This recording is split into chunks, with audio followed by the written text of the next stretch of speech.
I don't know how to feel about that comment. I think it's that you're so white that the screen goes, ugh! I am not. Everything behind you gets washed out. Look, just because you get to be a fucking beach boy and hang out at the pool all day every day, your luscious fucking dreads, really did have it on autopilot for a long time. Hey, speaking of autopilot. Oh, it's a perfect introduction. Let's just go with it. I'm Dan Woolley from S3 Magazine. And You're not Dan Woolley. I said damn. D-A-M. Dan Woolley is my father. I am gosh damn Woolley from S3 Magazine. The guy in that most awesome shirt ever created is Mike Sanders, also from S3 Magazine. And today we are here to talk about Tesla sadly killing somebody. I don't really know how to say that. I smirk, but it's not funny. A Tesla on autopilot rear-ended a guy on a motorcycle recently and killed him. And it is not the first time this has happened.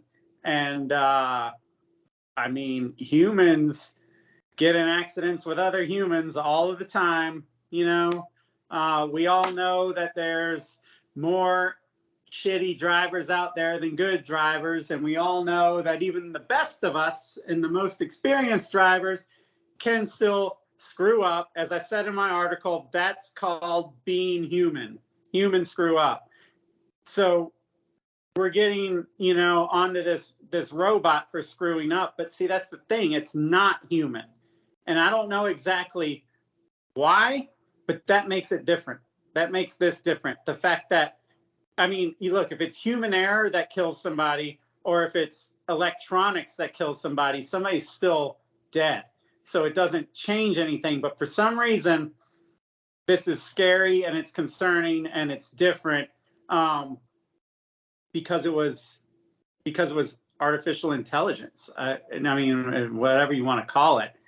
It's a bunch of sensors and electronics and photo sensors making calculations, and it screwed up and somebody's dead. So what say you, Mike? What do you think about it? Yeah, I mean, it goes without saying, condolences to the family. This sucks, and it's not the first time it's happened.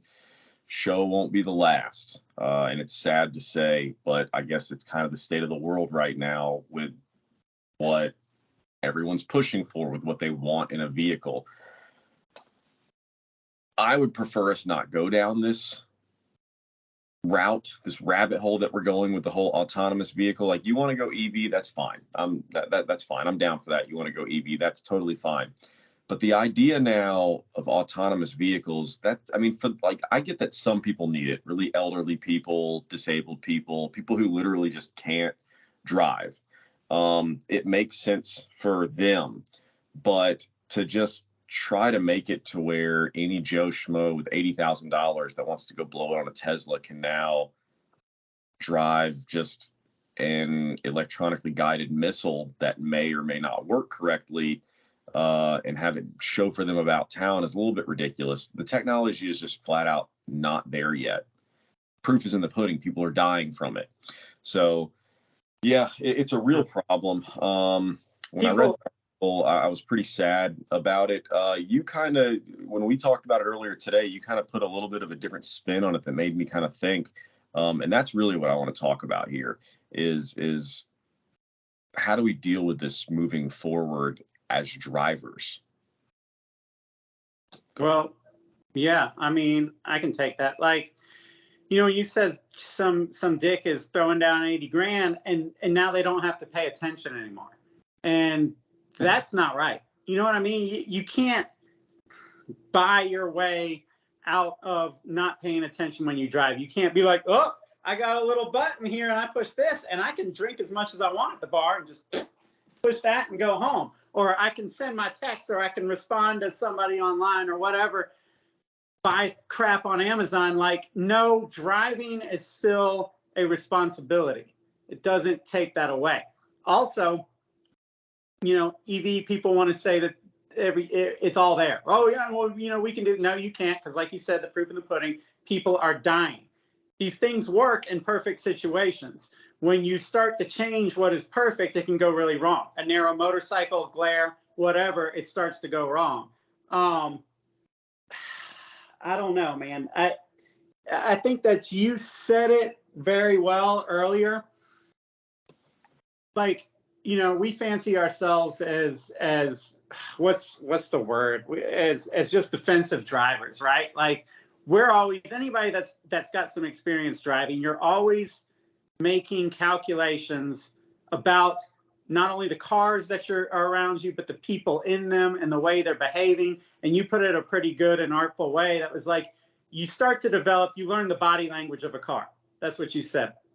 And you can kind of predict based on the mannerisms of the car and how it's moving, what it might or might not do. You can kind of tell how much that person is paying attention to what they're doing. This stuff, this autopilot, it is not that. It is unpredictable. It is inhuman.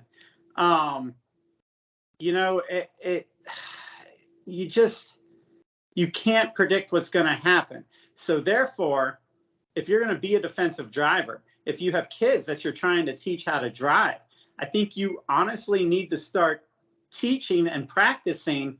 You need to look at Teslas differently. You need to look at, as these cars come out with all this autonomy, you need to look at those cars different. They are not the same car as the 10-year-old Accord that's, sitting next to you. These cars are unpredictable. Even if you can make eye contact with the driver, it don't mean shit. That driver can be looking directly at you and still crash into you. It can happen. So I was kind of making just little notes in this article about, the way that these things work. If you're coming around a bend in a road on a 2-lane road and you see light cutting through the trees and hitting the hood of that Tesla that's coming towards you, you need to be alert to that, because that car might be on autopilot. While there is a arguably capable human being behind the wheel, they might have given up the control of that car. So that car could come at you. It's not going to do what normal human behavior would be. It very well may do what normal behavior, human behavior would be, but it also might completely do something sporadic, and it makes sense to its little calculations. You know what I mean? But like, it's not behaving as our human brains expect a human behind the wheel to behave. So yes, pay attention to light, pay attention to glare. That's where this stuff goes wrong. If there's a Tesla behind you and you're pulling up to a red light, like, pay attention. Like, is there light glaring off of buildings? Is the sun low in the sky? Is there a semi truck going by reflecting light off the side of the trailer? All these little things could have been factors into that guy getting smashed. You know what I mean? Like, normally, being kind of a defensive driver, anytime I stop at a red light, I'm always glancing in the rear view, right? And if you see somebody doing this, you're like, oh crap, you start looking for like escape routes. You know what I mean? You can see that. But in this situation, the person might just be like this, looking straight at you. You know what I mean? And so you really need to start thinking about that. Single out Teslas. You know what I mean? Like, if I see a Tesla coming at me and I see roadkill in front of the Tesla, I'm paying attention. You know what I mean? You made a good point. There could be a car broken down in front of a Tesla, just for example.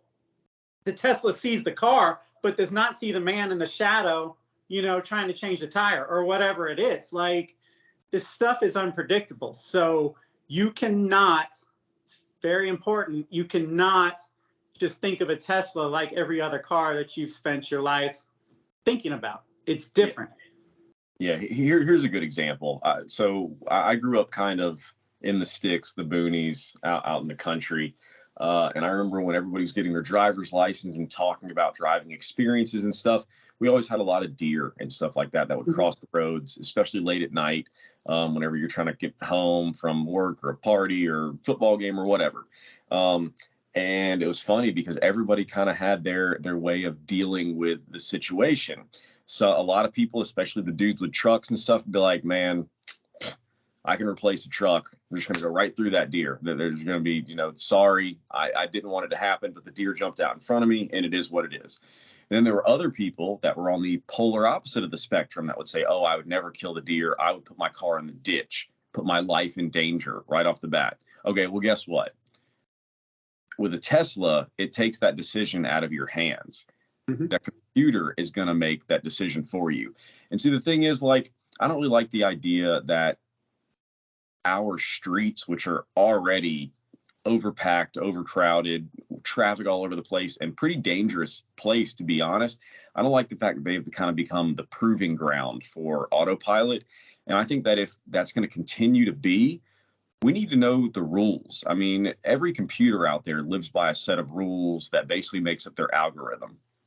And it's all if-then scenarios. If this happens, the computer does this. If this happens, the computer does this. So the sensors are talking to the brain of the computer, and it knows exactly what to do.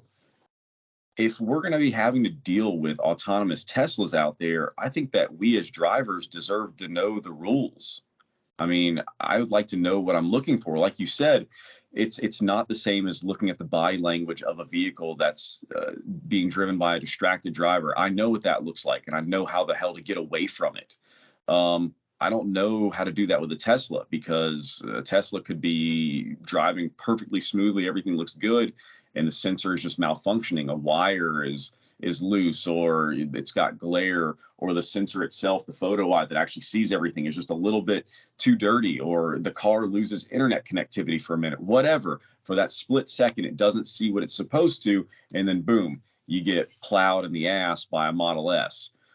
I mean, I feel like we need to know these rules that the autopilot is going by if we're going to deal with these cars on the road. Yeah. I mean, I know a lot of the Tesla fanboys aren't going to like this. And I'm not, I'm not against Tesla. Hold on. Let me preface this. Like you said, if somebody wants to go EV, go EV. But it is a whole technology, and EV is getting lumped together to the point where we can't break it apart. But it is two different things. You can go EV and still have a fairly analog car. You don't have to all of a sudden, if you want an EV, have to accept all of this stuff, autonomy included. So they are kind of different things. And I know it might upset the Tesla guys, but Tesla is using the public roadways as a proving ground here. You can say, no, they've tested. Well, people are getting killed by holes in the, in the programming or whatever. So they are using it as that. It's happening. And I think the other problem is this stuff is getting so frantically and frenzy-like rushed to market that people are losing their clarity, and they're perhaps making bad judgment calls. It's not just Tesla. It's just that Tesla's ahead of everybody else. But as soon as everybody else starts catching up, we're going to see it from other people. Like CEOs, entire car companies are losing their brains over one, technology, and two, the race to beat Tesla, the race to be more EV than all the other companies. And the governments, not just our government, governments of the US and Europe, their hands are dirty in this too, because they are pushing this shit too hard. It's too hard. We all want the planet to be healthy, but we don't want people to die at red lights either. You know what I mean? Like, they're pushing it too damn hard, and this stuff is getting rushed to market. And everybody, all the other car manufacturers are under, the legacy car makers are under tremendous pressure to try and emerge as a EV giant now. So we're seeing it in other things.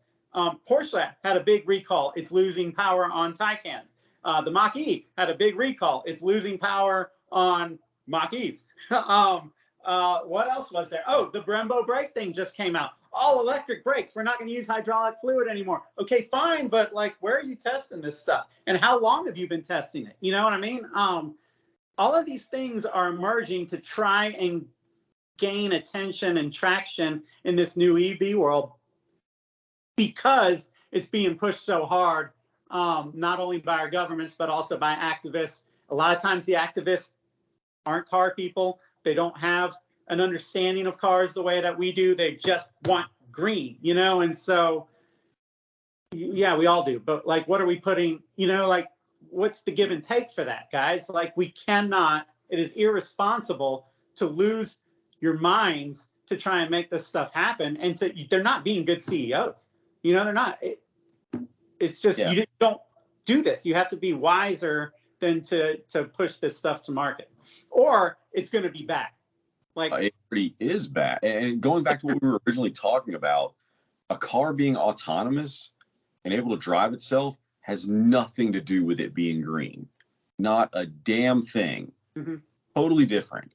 But yeah, they just want a technology. For when I say it's going to be bad, it's going to be bad when it plows straight up the carpool line at an elementary school at 80 miles an hour. It's going to be bad when it takes out a parade. You know what I mean? Like, these things are going to be bad when it goes through a building. Like, I mean, hitting a motorcyclist is bad, but apparently that's not big enough news to make waves. So, like, how hard are we going to push this? Like, are we going to let this happen?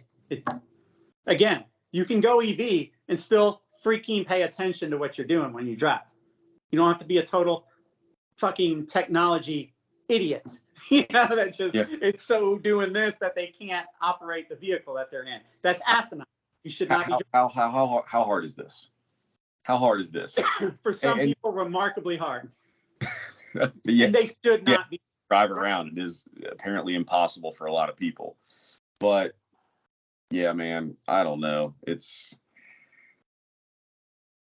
a crappy topic to talk about. It really is. And I feel like this is one of those, you know, we're going to come on here in a year and be like, remember that podcast we did? Well, now it's happened. You know, like, I just feel that coming. But, you know, again, just to summarize it, there's been a tragedy. 2 lessons that we can learn is, one, you need to look at Teslas different. You know what I mean? Like, pay attention when you're on the road. There might not be a rational human behind the wheel of that car. Very well might not. It's not going to do what a human would do. Also, pay attention to the fact that this stuff is getting rushed to market. At the end of the day, people will put people in danger to make $1 or to save their company or to get that promotion. That's the reality of it. So it's up to us, though, I guess, to try and protect ourselves. And it's one of those the more you know situations. And that's what kind of hit me today. So I was like, wow, you know, like, we really do need to start kind of taking a notice to Teslas and other autonomous cars when we're on the road, and just kind of think, wait, that car might be driving itself. You know, that car might, as we go into this tunnel or whatever, how is it going to react? You know what I mean? Like, so 99.9% of the time, just fine. But it's that 1% that they're going to keep finding in different situations, you know? Yeah. So I don't know, man, unless you got something else to add. I think that's it for now. I'm still, you know, a massive Tesla supporter financially. So don't anybody think that we're out there just hating on Tesla just to hate on Tesla. I own more of their stock than probably most people. I would like to see them succeed. I just don't think we're ready for autonomous vehicles yet. And to be honest, why? What was the freaking point? Most people don't need this. It's automation for the sake of automation. Come on, man. We don't need this shit. Yeah. And it's weird because I'm conflicted. I mean, you know, Tesla, like, Elon Musk is like an intriguing dude, you know, like, he's interesting. He's cool. Like, I don't think he ever intended this whole mess. Maybe he did, you know, I don't think he really thought that far. I thought he was doing his thing. You know, he was doing Tesla, and he wanted to prove to the world that this EV could be cool and it could be better. And then, oh my God, all of a sudden the world listened. And now he's created an absolute monster. A monster which is hurting itself. It's hurting Tesla. The price of Teslas, you know, are going up. He's now having trouble getting the resource that he needs to make the stuff because the whole damn world is trying to compete with him. I mean, he has absolutely created a monster. If there's anybody with the balls to say that, though, it's probably Elon Musk. Yeah.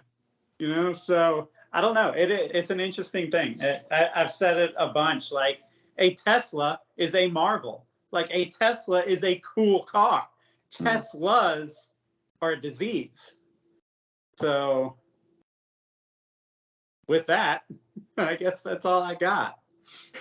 I guess we'll end it on that. As always, thanks for coming by, guys. Thank you for listening. Leave us a comment, a like, whatever. I'd like to see everybody's opinion on this. Yeah. Thanks for listening. Take care.